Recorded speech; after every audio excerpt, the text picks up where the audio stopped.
Hello and welcome to Physics at Delaware Tech. My name is Dr. Marc Taylor. I think we can all agree that online learning or distance learning is not exactly the optimal way to take a college course. Many of you are not completely comfortable with online learning, and that's quite understandable. Hopefully we can get back to something relatively normal relatively soon. I strongly recommend that you take notes while viewing this and the other videos, especially the lecture videos for the course, but the vast majority of the information in this video can be found in one of two reference documents that are located in the Week 1 lesson plan announcement. The Welcome to Online Physics reference document and the Policies and Expectations document.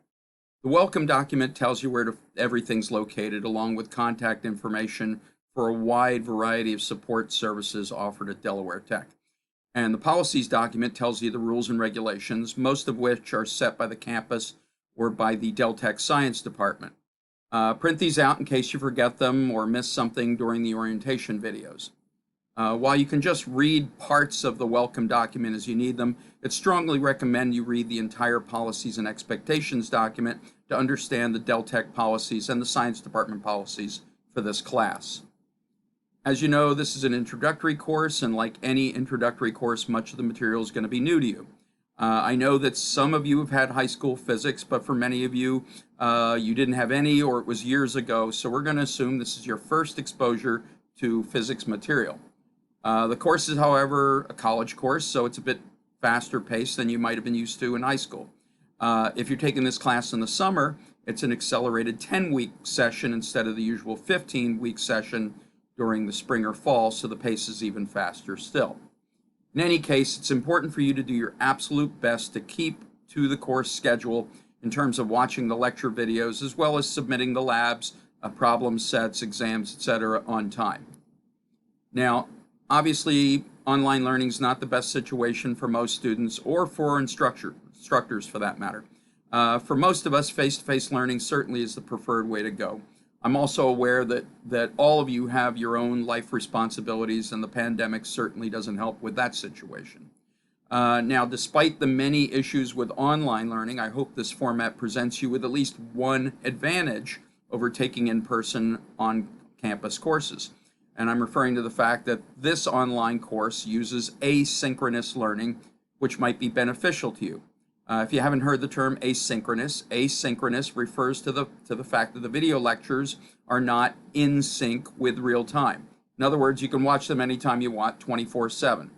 This is not a synchronous course in which we'd meet at a specific time together on Zoom or in the classroom a couple times a week. Remember, you are absolutely required to watch these videos because we're not in a physical classroom, and these videos are your lecture videos. You can watch the videos anytime, so it's your responsibility to follow each weekly lesson plan and watch those videos following the schedule that's posted. The overall course schedule can be found on the contents page in D2L. I strongly recommend that you follow that schedule. The schedule links you to all the weekly lecture video responsibilities, the associated presentations, lab assignments, problem sets, exam assessments, etc., along with all the due dates for each item. In addition, each week you'll receive a weekly lesson plan announcement on the announcements with active links and reminders to all the assignments and assessments due for that particular week. Now, you'll hear me say this throughout the semester. It's important for you to take advantage of the many resources available to you. If you need help, if you're struggling with any material, if it's science related, technical, or even administrative, please contact me immediately by email, mg.taylor, it's mg.taylor@dtcc.edu, or come to our office hours, or come to the virtual tutoring center either with me or one of the other tutors. As of fall of 2022, science tutoring is still not available at the on-campus tutoring center, but it is available at the virtual tutoring center. But this might change in the future, so look online for the best information. There are multiple science tutors available. There are multiple physics tutors available, including myself, at the virtual tutoring center 6 days a week. Tutoring center opens at 9:30 a.m. on Mondays through Fridays. The center closes at 7:30 p.m. on Mondays through Thursdays, but it closes a little earlier on Fridays at 4:30 p.m. So 9:30 a.m. to 7:30 p.m. for first 4 days, and it closes at 4:30 on Friday. It's also open on Saturdays, but the hours are shorter still. They open at 10:30 a.m. and close at 2:30 p.m. I'm assigned different hours every semester, so I'll post my hours as soon as I know them. The tutoring center is closed on Sundays, school holidays, and some special times when Del Tech may authorize a shutdown. As for office hours, they're by Zoom, and I'll do my best to keep a regular online office hour schedule and keep them open even during holidays, even during school closings for any reason, assuming I have internet. Zoom links and schedules for both the office hours and the virtual tutoring center are posted in the opening welcome announcement that you would have gotten, which you'll see when you open up the course in D2L. Zoom addresses for both office hours and the virtual tutoring center also appear in my email signature at the bottom of all my emails. Both office hours and the tutoring center are completely optional. You can pop in to either one at any time during the scheduled period. You don't need an appointment, but you're more than welcome to make one for either in case you want to make sure I'm available to talk with you on a one-on-one basis. I have more than one class meeting at my office hours and with more than one topic, so if you want to make sure it's just for you, schedule something with me. If none of those times work out for you, you can meet with other tutors at the virtual tutoring center, or if you still want to meet with me, just send me an email with a couple possible times to get together and we'll meet by Zoom.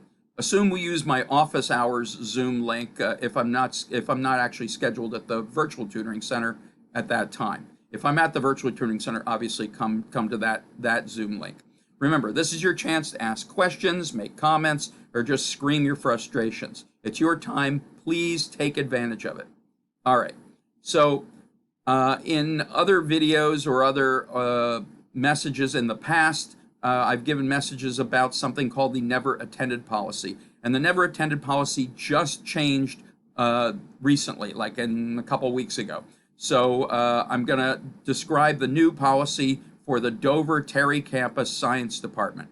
And this states that each student must have some contact with the instructor during each of the first 2 weeks of the spring or fall semester, or twice during the first week of the shortened summer semester. This means submitting one assignment, graded or ungraded, by the first Friday of the semester, and another one that's graded by the second Friday of the semester. Okay, so you have two assignments. One of them can be ungraded or graded in the first week by Friday, and the second one has to be graded by the second Friday. If class contact is not made with the instructor, meaning me, twice during that 2-week period in the spring or fall, or in the 1-week period of the summer, instructors are required to report that student as, quote, never attended. When the student is reported to the system as never attended, that student is immediately dropped from the course with a U grade for unofficial withdrawal, which is something you absolutely want to avoid. The U grade results in having to pay back your financial aid, getting a failing grade towards your GPA, and possibly even preventing you from re-enrolling in the next semester. Now, believe it or not, it's pretty simple to avoid this situation. To demonstrate class participation for the first assignment, that's the one due by the first Friday of the semester, you can do any of the following before the first Friday of the semester. You can make a 5-minute appearance at the office hours just to say hi and tell me about your major and your career plans. Or you can complete the student questionnaire and submit it to the assignments. Also, during the first week, you can complete the first problem set. During the second week, you have to complete a graded assignment like a problem set or a lab assignment. Any of these will demonstrate that you're participating in the course, and I can mark you as attended, and then you're good for the whole semester as far as the never attended reporting goes. Now, you can still get a U grade in the course by just stopping work, in other words, ghosting the class. Del Tech policy states that if you have a failing grade that is due to inactivity in the class, in other words, you stop taking exams, you stop submitting labs and problem sets, again, we are absolutely required to assign you a U grade instead of the simple F grade for the course. It's always better to drop the course before drop date than to stay enrolled and stop submitting work in the class. So keep your eye on when drop date is each semester. Okay, as far as communication goes, my primary means of communication with students is by Dell Tech email, mg.taylor. So my initials, mg.taylor@dtcc.edu. This is all posted. I generally check my email 7 days a week, multiple times a day, so I should get back to you pretty quickly. As I mentioned, your weekly lesson plans are posted as announcements, but I'll also use your email to contact you directly. Make sure you check your Dell Tech email daily to avoid any miscommunication, and Dell Tech in general recommends that you check your Dell Tech email every day as well. If it's an emergency, you can call me or text me using my cell number, which is also both in the welcome announcement and in the signature of my emails. If you have issues logging onto an exam that will close soon, or it shuts down accidentally while you're in the middle of it, that is considered an emergency. Any problems with exams, that's an emergency. If it happens, don't panic. I should be able to modify the exam criteria, including due dates, to solve your issue, or give you a second chance if it's shut down too quickly in the first chance. Just text me or call me. I'll get back to you as soon as possible. Don't worry, I won't hold you responsible for any system glitches. We'll figure out a solution together. Everything will be fine, and you'll get your chance to take the exam. Please note that since problem set and lab answers will be posted just a couple days after the actual due date, these dates can't usually be extended by more than a couple days. So I'm going to try to post answers to both the problem sets and the labs soon after they're due. So try to get those in on time. Okay. So just a heads up, I created a chapter 00, which is before any chapter from your textbook. I call it Thinking About Physics. It's a video that's was made to help you orient to the material in this class. This video mentions some of the things that typically confuse students when taking a science course, including the use of words that scientists use a bit differently than when we speak everyday English. It also mentions the many letter abbreviations used by scientists. Unfortunately, they get reused for multiple scientific properties or other units of properties. For example, the capital W can mean the property of weight in one context. We actually have two other abbreviations for weight. But it also means work in another context, the work energy. And in fact, capital W is also used as a unit of power, the unit watts. So it gets very confusing when you see these letters used over and over again. I can't control what history has done with these abbreviations, but I'll do the best to let you know which property or unit I'm discussing at any specific time to try to minimize confusion. It's also in your formulas page as well. This pre-chapter lecture also walks you through the concept of proportionality and inverse proportionality, which is going to come up over and over throughout the semester. Proportionality refers to the fact that if one property of matter or energy changes, another will change in response. For example, if I triple the speed that I'm traveling in a race car, but I'm going it for the same period of time, I'll also triple the distance I cover in the time. That's proportionality. One thing goes up, the speed, and the other thing will go up in response, the distance. So one goes up threefold, the other will go up threefold, as long as the third thing, time, is kept constant.